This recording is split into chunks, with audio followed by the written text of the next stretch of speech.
The room was glittering with crystal chandeliers and the soft hum of polite conversation when the sudden sound of mocking laughter cut through the air.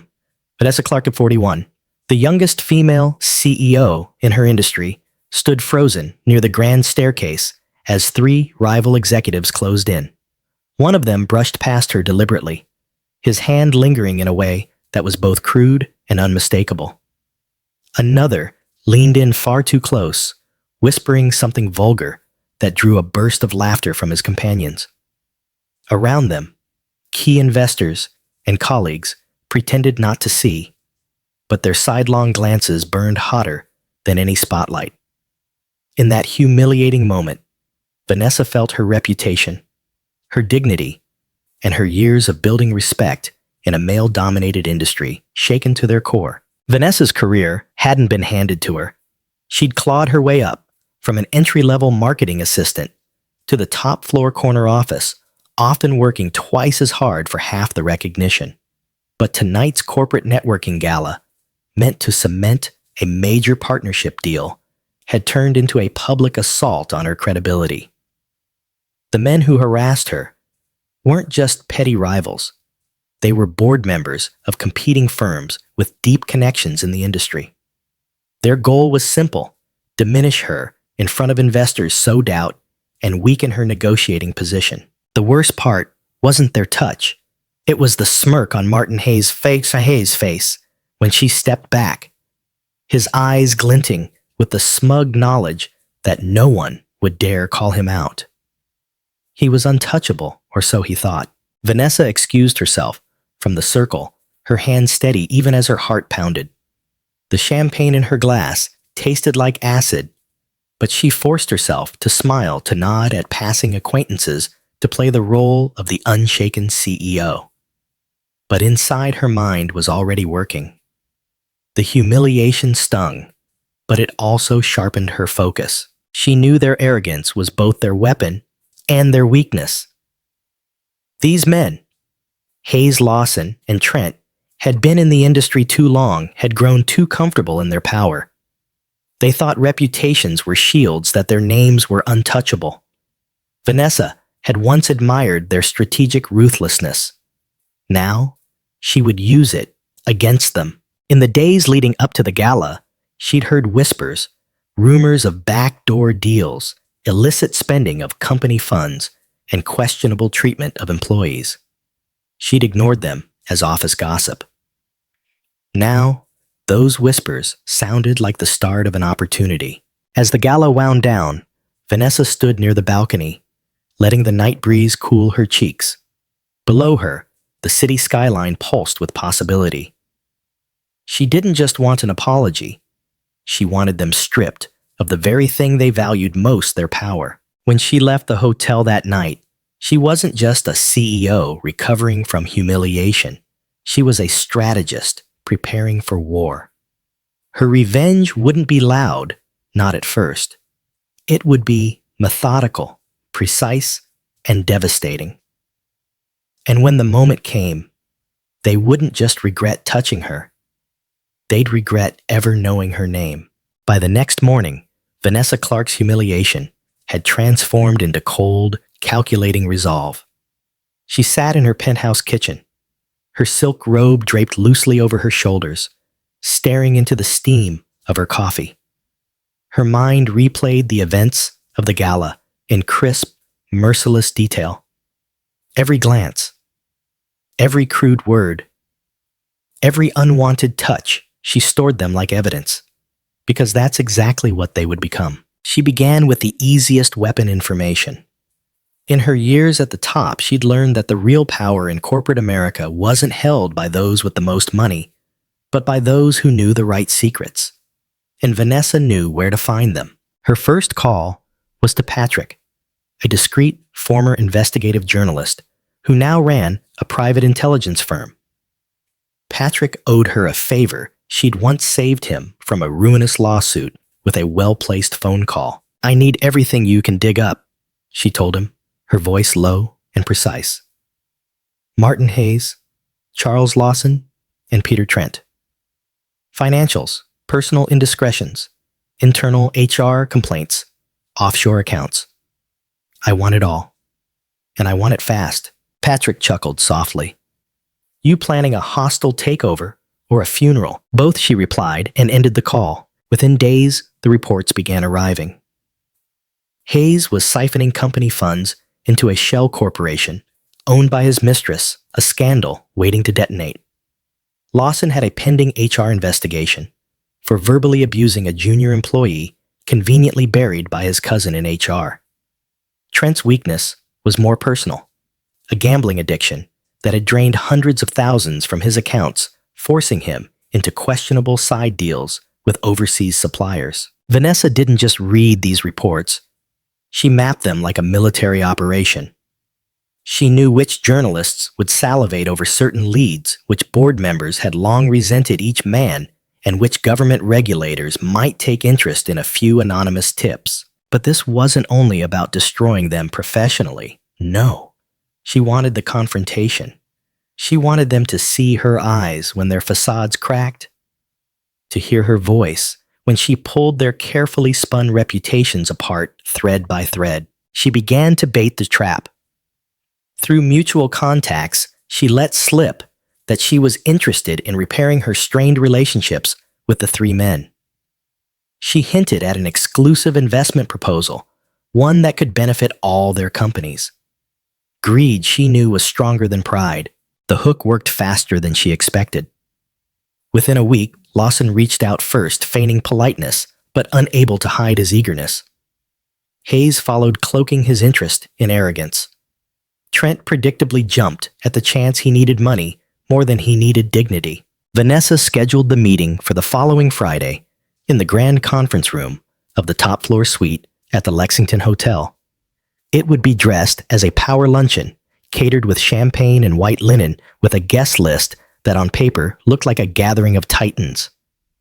What they didn't know was that she'd invited more than just industry friends. As she finalized the arrangements, Vanessa stood by her office window, watching the Manhattan skyline glitter against the winter sky. The humiliation from the gala had long since cooled. Now, all she felt was anticipation. The three men thought they were walking into an opportunity. They had no idea they were walking into their own undoing. Friday arrived like a sharpened blade. Vanessa Clark woke before dawn, not because of nerves, but because she wanted every detail perfect. This was not a meeting, it was a carefully staged execution, and she intended to wield the knife herself. She arrived at the Lexington Hotel hours before anyone else, overseeing the setup in the penthouse conference room. The long mahogany table gleamed under crystal chandeliers, each place set with fine china and engraved nameplates. The windows offered a sweeping view of Manhattan, the skyline sharp against a winter blue sky. Everything screamed exclusivity, success, and trust, the perfect camouflage for the ambush to come. But the real preparations were invisible. In the far corner, discreetly angled cameras and high-fidelity microphones were hidden among floral centerpieces and decorative light fixtures. The equipment had been installed the night before by Patrick's team, tested to ensure crystal-clear recordings. The audio would capture every word. The cameras would catch every twitch, every bead of sweat. By 11 o'clock, her guests began to arrive. Martin Hayes came first, tailored suit, immaculate eyes, scanning the room like he owned it. He offered Vanessa a smug smile, as if they were old friends meeting over champagne instead of predators circling prey. Lawson followed, his cologne arriving half a second before he did the scent almost as cloying as his insincere compliments. Trent stumbled in last, trying to disguise his frayed nerves with a loud joke about the royal treatment. "Gentlemen," Vanessa said smoothly, standing at the head of the table, "I'm glad you could make time for this. I believe today could be mutually beneficial." They exchanged glances, their guarded curiosity barely masking greed. They thought she was here to grovel, to rebuild burned bridges. She could almost laugh. The first course was served seared scallops over truffle risotto as small talk drifted around the table. Vanessa let them lead the conversation, nodding politely as they bragged about recent deals, subtly one-upping each other. She kept her expression mild, concealing the storm beneath. When the plates were cleared, she tapped the folder in front of her. "Before we discuss the proposal, I want to be transparent," she said, her voice calm but edged with steel. "There are certain matters that need addressing." Hayes leaned back, smirking. "What matters? This isn't about that little misunderstanding at the gala, is it?" "Misunderstanding," she repeated softly, sliding the first set of documents across the table. "Because siphoning corporate funds into your mistress's account, that's a misunderstanding too, right?" The smirk vanished. Lawson shifted in his seat, frowning. "Vanessa, what exactly is this?" She cut him off with another folder. "And Charles Lawson, perhaps you'd like to explain the harassment complaint from your junior associate, the one buried by your cousin. Or should I forward it to the labor board?" Trent went pale even before she turned to him. "And Peter, your gambling debts are impressive. I suppose that's why you've been brokering illegal supply deals overseas." The air thickened. None of them spoke. Somewhere in the corner, a camera blinked silently. Vanessa leaned forward, her voice dropping just enough to force them to lean in. "This isn't a negotiation. This is a reckoning. And I suggest you think carefully about your next words because they're being recorded." For the first time since the gala, she saw it fear in their eyes. And it was only the beginning. For a long, tense moment, the only sound in the Lexington's penthouse conference room was the muted hum of the city far below. Martin Hayes's jaw clenched as he stared at the incriminating paperwork before him, his fingers twitching like he wanted to tear it apart, but knew the damage was already done. Vanessa didn't rush them. She let the silence stretch, feeding their discomfort. She knew the weight of exposure was heavier than any shouted accusation, and the fear of who might be listening was worse still. The side doors opened quietly, and in walked two unexpected guests. A pair of board members from Hayes' own company, both with reputations for being hawks when it came to corporate ethics, took seats at the far end of the table. Behind them came a woman in a tailored Navy suit, a senior investigator from the Securities and Exchange Commission. Every step she took into the room tightened the noose. Lawson swallowed hard. "Vanessa, what is this?" "This," she said, gesturing to the newcomers, "is transparency.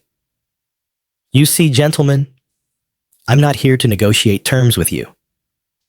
I'm here to introduce you to the people who'll be deciding how your next few years will look. Legally." The shock rippled across their faces. The SEC investigator opened a slim briefcase and began reviewing the folders Vanessa had laid out, murmuring to the board members as she flipped through pages. Patrick, seated quietly against the wall, like an unassuming assistant, discreetly adjusted one of the hidden cameras so it captured the bullies' reactions in full frame. Hayes' composure cracked first. "You can't." "Oh, I can," Vanessa cut in, her voice low but lethal. "And I did. You used your influence to humiliate me in front of our peers, thinking no one would hold you accountable. But you forgot one thing. I built my career on holding people accountable. You underestimated me, and that's the last mistake you'll make in this industry." The press arrived, next to journalists from top-tier business publications, armed with polite smiles and digital recorders. They'd been told they were covering a joint announcement between Vanessa's company and the three men's firms. Instead, they were about to watch careers implode in real time. The air turned electric. Trent's hands trembled as he tried to speak, but his voice broke. Lawson's usually perfect posture sagged his bravado, seeping out with every second the cameras rolled. Hayes's face flushed an angry red, but the panic in his eyes betrayed him. "Gentlemen," Vanessa said, her tone deceptively cordial. "You have two options. You can cooperate with the investigation, resign from your positions, and issue public apologies. Or you can fight this and watch every piece of evidence hit the front page by morning. And believe me, there's more where this came from. One of the journalists caught Vanessa's eye, silently asking if she was serious. She gave the smallest nod. Yes, this was happening. Every headline they'd print would have the truth, her truth, at its core. It was in that moment, surrounded by the very power brokers who once looked the other way, that Vanessa realized something. This wasn't just about revenge anymore. It was about reclaiming the narrative for herself and for every woman who had been told to endure, to smile, to keep quiet. The three men didn't realize it yet, but the war was over. They'd already lost. Hayes was the first to break. The self-assured smirk that had been his trademark for decades was gone, replaced by a tight-lipped desperation. He looked from the SEC investigator to the journalists, then back to Vanessa, as if silently begging for some unseen escape hatch. Vanessa. He started, his voice low and ragged. We went too far. I admit that. But this is going to destroy everything. Isn't there another way? She studied him for a moment, her face unreadable. There was another way, she said finally. It was called decency. You walked past it a long time ago. Lawson's voice trembled when he spoke next. Please, let's work something out. I have a family, a reputation. You thought about your reputation when you cornered me at that gala, she cut in sharply. When you made sure everyone saw me shrink away so you could feel powerful. No, Charles. This is the work you put in. You're just collecting the return on your investment. Trent, pale and sweating, pushed his chair back and stood. His hands shook as he placed them flat on the polished table. Vanessa, I'm begging you. Please, I'll do anything. Just don't go through with this. Her gaze swept over the three of them. These men, who had once been so certain they could touch, humiliate, and diminish her without consequence. Now, stripped of their bravado, they were nothing more than cornered prey. You'll do anything, she asked quietly. They nodded almost in unison. Then start with this, she said, sliding 3 prepared statements across the table. Resignations, confessions, apologies. Each addressed to your boards, your employees, and the public. You'll sign them now in front of these witnesses. And when you're done, you'll walk out of here with your heads down and your mouths shut. You'll cooperate fully with the investigations that are about to open. And you'll never, ever think about me, speak about me, or stand in my way again. The room was dead silent as pens scratched across paper. The sound was almost pitiful. The slow, reluctant surrender of men who had thought themselves untouchable. When the last signature was made, Vanessa gathered the documents and handed them to the SEC investigator without so much as a glance at the bullies. We're done here, she said. The 3 men stood awkwardly, not sure whether to leave quickly or try one last plea. In the end, instinct won. They dropped to their knees, eyes pleading, voices shaking. Please, Vanessa Hayes murmured, have mercy. She stepped closer, her heels clicking sharply against the floor. Looking down at them, her voice was cold, steady, and final. Mercy is for those who don't know better. You 3 always knew exactly what you were doing. Without another word, she turned her back on them and walked toward the door. The cameras caught every second the powerful stride of a woman who had taken back not just her dignity, but her power. Outside, the city skyline glittered in the winter sun, as if it knew justice had finally been served. Vanessa's story became a quiet legend in corporate circles, not because she had destroyed 3 powerful men, but because she had done it with precision, patience, and absolute resolve. The lesson was clear. Humiliation does not have to be the end. It can be the spark that lights a calculated and unstoppable response. For anyone who has been cornered, belittled, or told to endure, Vanessa's example was a reminder that silence is a choice, and so is action. Respect once taken can be reclaimed. And those who mistake kindness for weakness often discover too late that they've misread their opponent entirely.